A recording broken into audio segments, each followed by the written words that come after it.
జగన్మోహన్ రెడ్డి దాదాపు 9 ఏళ్ళో, 10 ఏళ్ల తర్వాతో యలహంక ప్యాలెస్‌కెళ్ళాడు. సరే, జగన్మోహన్ రెడ్డికి దేశవ్యాప్తంగా అనేక ప్యాలెస్‌లు ఉన్నాయనుకోండి. అందులో బెంగుళూరు ప్యాలెస్ అనేది అత్యంత విలాసమైనటువంటి ప్యాలెసు. వందల ఎకరాల్లో ఉన్నటువంటి ఈ ప్యాలెస్‌కి జగన్మోహన్ రెడ్డి దాదాపుగా 9 ఏళ్ళో, 10 ఏళ్ల తర్వాతో తొలిసారిగా ఎళ్ళాడు. మరి ఇప్పటిదాకా ఎందుకు ఎళ్ళలేదు అంటే, జగన్మోహన్ రెడ్డి చివరగా 2015లోనే ఎప్పుడో ఎళ్ళాడని చెప్తున్నారు. అంటే తాను ప్రతిపక్ష నేతగా ఉన్నప్పుడు ఎళ్ళాడు. ఆ తర్వాత ఇప్పటి వరకు వెళ్ళలేదు. మరి ఇప్పుడెందుకు జగన్మోహన్ రెడ్డి బెంగుళూరు ప్యాలెస్ వెళ్లాల్సి వచ్చింది? వాస్తవానికి డీకే శివకుమార్తో జగన్మోహన్ రెడ్డి అంతర్గత చర్చలు నడుపుతున్నాడు, అందుకోసమే వెళ్ళాడనేది ఒక వాదన. సరే, ఆ వాదన పక్కన పెడితే అంతకంటే బలమైన వాదన ఇంకోటి ఉంది. జగన్మోహన్ రెడ్డి వాస్తవానికి 2 కిలోమీటర్ల దూరం వెళ్ళటానికి అవసరమైతే 200 కిలోమీటర్ల నుంచి కూడా ఫ్లైట్ తెప్పించుకుని వెళ్ళే జగన్మోహన్ రెడ్డి దాదాపు 300కు పైగా కిలోమీటర్ల దూరాన్ని కేవలం రోడ్డు మార్గాన్ని వెళ్ళాడట. ఇది విచిత్రంగా ఉంది. అంత దూరాన్ని జగన్మోహన్ రెడ్డి ఫ్లైట్లో వెళ్లకుండా మరి రోడ్డు మార్గాన్ని ఎలా వెళ్ళాడు మనకు అర్థం కాల. జగన్మోహన్ రెడ్డి ముడ్డు పక్కన తాడేపల్లి ప్యాలెస్ పక్కన ఉన్నటువంటి అమరావతిలో పేదలకు సెంటు భూమి ఇవ్వడానికి 6 కిలోమీటర్లు 5 కిలోమీటర్లు వస్తుంది. అది దానికి స్పెషల్ హెలికాప్టర్ను తెప్పించుకుని వెళ్ళినటువంటి జగన్మోహన్ రెడ్డి ఇప్పుడు 400 కిలోమీటర్లు రోడ్డు మార్గాన్ని వెళ్ళాడు. సరే, ఇప్పుడు అసలు ఎందుకు బెంగుళూరు ప్యాలెస్ వెళ్లాల్సి వచ్చింది జగన్మోహన్ రెడ్డి? ఉన్నట్టుండి ఇక్కడ 2 వాదనలు ఉన్నాయి. ఒకటేంటంటే, ఆంధ్రాలో ప్రజలు తరిమేశాడు, ఇక్కడ నిలదీస్తున్నారు, అసెంబ్లీలో ఎదుర్కొనే దమ్ము లేక పులివెందులు వెళ్ళిపోయాడని ఒక వాదన. పులివెందుల్లో కాంట్రాక్టు బిల్లులు చెల్లించలేదని, మీ వల్లే ఓడిపోయిందని చెప్పి అవినాష్ రెడ్డిని, జగన్మోహన్ రెడ్డిని నిలదీసే ప్రయత్నం చేస్తే ఇప్పుడు బెంగుళూరు పారిపోయాడు అనేది వాదన. సో అంతకంటే బలమైన వాదన ఇంకోటి కూడా ఉంది. అక్కడ అంతర్గత రహస్య చర్చలు జరుగుతున్నాయి.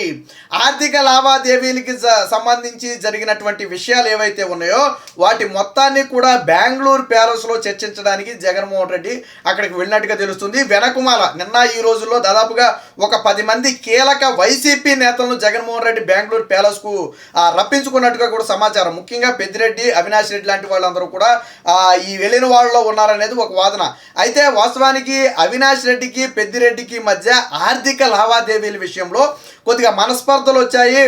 అంటే ఏదో ఒప్పందాలు అంటాం కదా మనం, ఆ ఒప్పందాల విషయంలో తేడా వచ్చి వారిద్దరి మధ్య ఒక ఫైట్ జరిగే విధంగా ఆ పరిస్థితి ఏర్పడింది. దీన్ని షార్ట్అవుట్ చేయడం కోసమే జగన్మోహన్ రెడ్డి బెంగుళూరు ప్యాలెస్కి వెళ్ళాడు. వాళ్ళిద్దరిని కూడా రమ్మన్నాడని చెప్పి నడుస్తుంది. దీంతో పాటు ఇప్పటి వరకు ఏదైతే ఆంధ్రప్రదేశ్లో ల్యాండు, శాండు, వైను, మైను అని తేడా లేకుండా దోచుకున్నటువంటి ఈ సొమ్ము ఉందో దీన్ని వివిధ రూపాల్లో దాచిపెట్టడం జరిగింది.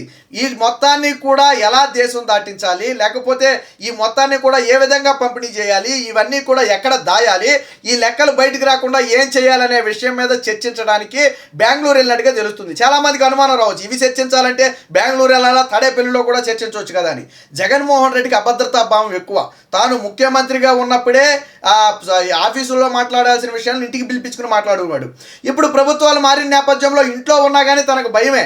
అసలు ఆంధ్రప్రదేశ్లో ఎక్కడ ఉన్నా కానీ ప్రభుత్వం మారింది కాబట్టి ఏమో ఏ నిఘా పెడుతున్నారో, ఏం జరుగుద్దో, ఎక్కడ ఏం పెట్టారో ఎవరికి తెలియదు కాబట్టి, ఎవరి వెనక ఎవరు ఉంటారో ఎవరికి తెలియదు కాబట్టి జగన్మోహన్ రెడ్డికి భయం వేసి ఇప్పుడు పూర్తిగా బెంగుళూరు వెళ్ళాడు. మీకు అనుమానం రావచ్చు, మరి హైదరాబాద్ లోటస్ పాయింట్కి వెళ్ళొచ్చు కదా అని.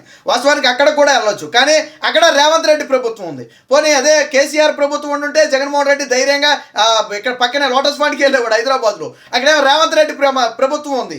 సో రేవంత్ రెడ్డి ప్రభుత్వం నుంచి కూడా ఎప్పటికైనా తలనొప్పే. సో అందుకనే ఏం చేశాడు, ఇటు ఆంధ్ర ప్రభుత్వానికి దొరకకూడదు, అటు తెలంగాణ ప్రభుత్వానికి సంబంధం లేకుండా బెంగుళూరు వెళ్ళడం జరిగింది. కర్ణాటక ప్రభుత్వం అయితే ఎవరికి తలనొప్పి ఉండదు కాబట్టి ఇప్పుడు కర్ణాటక వెళ్ళడం జరిగింది. వాస్తవానికి ఆర్థిక లావాదేవీలు ఏదైతే ఉన్నాయో మనకు తెలుసు, మైనింగు, శాండు, ల్యాండ్ అనేది అతిపెద్ద స్కాము. సో దీని మీద విచారణకు ఆదేశిస్తారు. రేపొద్దున ఎంత స్కామ్ జరిగింది ఏంటనేది బయటపడుతుంది అనుకుంటే అది వేరే విషయం. మరి ఇప్పటి వరకు దోచుకోవడమే జరిగింది కానీ ఆ పంపిణీ జరగల. వాస్తవానికి పంపిణీ అంటే ఇప్పుడు జగన్మోహన్ రెడ్డికి 100లో ఒక 60 70 జగన్మోహన్ రెడ్డికి ఉంటే మిగిలిన ఒక 10 చొప్పున ఇతర నేతలు కూడా కొంత వాటా ఉంటుంది. సో ఆ వాటాల గురించి మాట్లాడుకోవడానికే బెంగుళూరు వెళ్ళి ఉండొచ్చు. అందుకనే ఇటు హైదరాబాద్ కాకుండా, ఇటు తాడేపల్లి కాకుండా, అలాగే ఇటు పులివెందుల కాకుండా జగన్మోహన్ రెడ్డి 10 ఏళ్ల తర్వాత, దాదాపు 9 ఏళ్ల 10 ఏళ్ల తర్వాత యలహంక ప్యాలెస్లో జగన్మోహన్ రెడ్డి అడుగు పెడుతున్నాడు. వాస్తవానికి తాను ముఖ్యమంత్రిగా ఉన్నప్పుడు కూడా ఎప్పుడు యలహంక ప్యాలెస్కి వెళ్ళా. ఈ వివిధ సందర్భాల్లో అటు వెళ్ళినప్పటికీ కూడా ఏ రోజు బెంగళూరు ప్యాలెస్కి వెళ్ళా జగన్మోహన్ రెడ్డికి అవసరం రాలా. తానే ముఖ్యమంత్రి కాబట్టి తను అడిగేవాళ్ళు లేడు, చేసేవాళ్ళు లేడు కాబట్టి జగన్మోహన్ రెడ్డి ఆడింది ఆట పాడింది పాట. కానీ ఇప్పుడు రెండు రాష్ట్రాల్లో ప్రభుత్వాలు మారటంతో జగన్మోహన్ రెడ్డికి ఉక్కిరి బిక్కిరి అయిపోయిన పరిస్థితి. సో ఇక ఏ నిర్ణయం తీసుకోవాలన్నా, ఏ కార్యకలాపాలు సాగించాలి అన్నా ఖచ్చితంగా బెంగళూరు ప్యాలెస్ నుంచే సాగిస్తాడు జగన్మోహన్ రెడ్డి. ఒక రకంగా చెప్పాలంటే ఇక జగన్మోహన్ రెడ్డి అడ్రస్ ఎక్కడంటే బెంగళూరు ప్యాలెస్ అని చెప్పొచ్చు. ఏదో నామమాత్రికే వాస్తుగా ఆంధ్రప్రదేశ్ వచ్చి ఏమన్నా వారంలో ఒక రోజు 2 రోజులు ఉంటాడేమో కానీ మిగతాదంతా బెంగళూరు ప్యాలెస్లోనే ఉండటానికి ప్లాన్ చేశాడు. అక్కడైతేనే జగన్మోహన్ రెడ్డి సేఫ్గా ఉంటాడు, రహస్యంగా ఉంటుంది, ఎవరు వచ్చారు ఎవరు వెళ్ళారు అనే విషయం ఎవరికి తెలియకుండా ఉంటుందనే ఒక ఉద్దేశంతో జగన్మోహన్ రెడ్డి ఇప్పుడు బెంగళూరు ప్యాలెస్కి అయితే షిఫ్ట్ అయినట్టు తెలుస్తుంది. దాని పేరే యలహంక ప్యాలెస్. సో ఇప్పుడు రాష్ట్ర ప్రభుత్వం నుంచి తప్పించుకోవడం కూడా జగన్మోహన్ రెడ్డి ప్లాను. ఆల్రెడీ దీనికి కూడా ఆ సిద్ధహస్తులైనటువంటి న్యాయ కోవిదులు ఎవరుంటారో వారితో జగన్మోహన్ రెడ్డి మంతనాలు జరిపే ప్రయత్నం జరుగుతుందంట. ఎందుకంటే ఇప్పటికే లిక్కర్ మీద శాండ్ మీద ఎంక్వైరీ కమిటీలు వేయాలని చెప్పి ఆల్రెడీ నిర్ణయించడం జరిగింది. అలాగే ఫోన్ ట్యాపింగ్కి సంబంధించి కూడా ఆరోపణలు ఉన్న నేపథ్యంలో దాని మీద కూడా విచారణ చేయాలని చెప్పి ఒక వాదన వచ్చిన నేపథ్యంలో ఇప్పుడు పూర్తిగా రేపు ఒకవేళ పొరపాటున కేసు పెడితే దీని నుంచి ఎలా తప్పించుకోవాలి, సో ఏ సెక్షన్ల కింద కేసు పెట్టే అవకాశం ఉందనే అంశాలకు సంబంధించి ఆ న్యాయ కోవిదులతో కూడా జగన్మోహన్ రెడ్డి ఇప్పటికే చర్చలు ప్రారంభించినట్టుగా తెలుస్తుంది. ఇంకో పక్క ఆల్రెడీ సిబిఐ కోర్టు రెగ్యులర్ విచారణకు హాజరు కావాలని చెప్పి ఆదేశాలు కూడా ఇవ్వడం జరిగింది. జగన్మోహన్ రెడ్డికి మళ్ళీ అటుపక్క అదొక తలనొప్పి, ఇటుపక్క ఏమో రాష్ట్ర ప్రభుత్వం విచారణ చేపడతానంది, ఇదొక తలనొప్పి. ఇక ఇంకో తలనొప్పి ఏంటంటే ఈ ఏదైతే దోచుకున్న సొమ్ము ఉందో ఆ పంపిణీ వ్యవహారంలో కొంతమంది నాయకులకు మధ్య విభేదాలు రావటం, ఒకవేళ ఇది చినికి గాలివానగా మారింది అనుకోండి అందరూ మునిగిపోతారు. అందుకని జగన్మోహన్ రెడ్డి పూర్తిగా దీన్ని షార్ట్అవుట్ చేసి ఎవరి వాటా వాళ్ళకి కేటాయించేసి ఈ సమస్య మొత్తం కూడా సాల్వ్ చేయడానికి కూడా జగన్మోహన్ రెడ్డి ప్రయత్నం చేస్తున్నట్టుగా తెలుస్తుంది. ఏది ఏమైనా ఓడిపోయిన తర్వాత జగన్మోహన్ రెడ్డి తన ముఖాన్ని ప్రజలకు చూపించలేకపోయాడు. నిన్న బెంగళూరు ప్యాలెస్ వద్ద కూడా ఏదో నినాదాలు చేశారని చెప్పి కొన్ని వార్తలు వచ్చాయి. సరే అందులో ఎంతవరకు నిజం ఉంది ఎంతవరకు అబద్ధం ఉందని మనకు తెలియదు, అది ఫేక్ అని వాళ్ళు అంటారు, లేదు వాళ్ళు చేసిన నినాదాలు ఇదేనని చెప్పి వీళ్ళు అంటారు. బట్ పులివెందల్లోనైతే జగన్మోహన్ రెడ్డిని నిలదీసిన మాట వాస్తవం, భారతీ రెడ్డిని నిలదీసిన మాట వాస్తవం, అవినాష్ రెడ్డిని నిలదీసిన మాట వాస్తవం. మెయిన్గా కాంట్రాక్టర్స్ వాళ్ళు జగన్మోహన్ రెడ్డిని నమ్మి కాంట్రాక్ట్ పనులు చేసిన వాళ్ళందరూ కూడా నిలదీసిన మాట వాస్తవం. సో ఒకవేళ అలాంటి నిలదీతలే బెంగళూరు వెళ్తున్నాడని తెలిసి ఆ బార్డర్లో ఉన్నటువంటి తెలుగు వాళ్ళు ఎవరైనా వెళ్తే వెళ్ళుండొచ్చు, లేదా పోనీ జగన్మోహన్ రెడ్డి అభిమానులు అయితే అయి ఉండొచ్చు. సో మనం అయితే దాని గురించి ఏం మాట్లాడలేదు. కానీ జగన్మోహన్ రెడ్డి బెంగళూరు ప్యాలెస్కి వెళ్ళటం వెనక ఉన్న రహస్యం మాత్రం రెండు విషయాలు.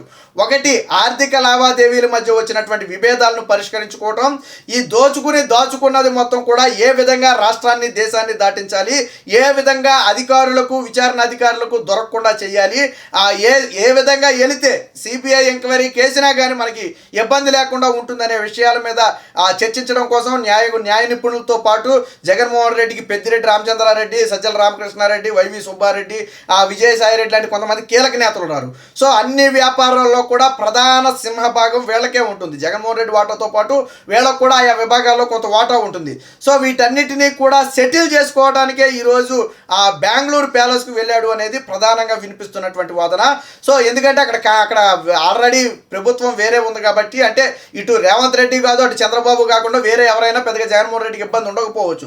సో ఆ ఉద్దేశంతోనే అక్కడికి వెళ్ళినట్టుగా అయితే ప్రధానంగా వాదన నడుస్తుంది. సో జగన్మోహన్ రెడ్డి ఎన్ని రోజులు ఉంటాడు, ఏ వైసీపీ నేతలు కలుస్తున్నారనే సమాచారం బయటకు వస్తే మనకు ఒక అవగాహన వచ్చే అవకాశం ఉంది.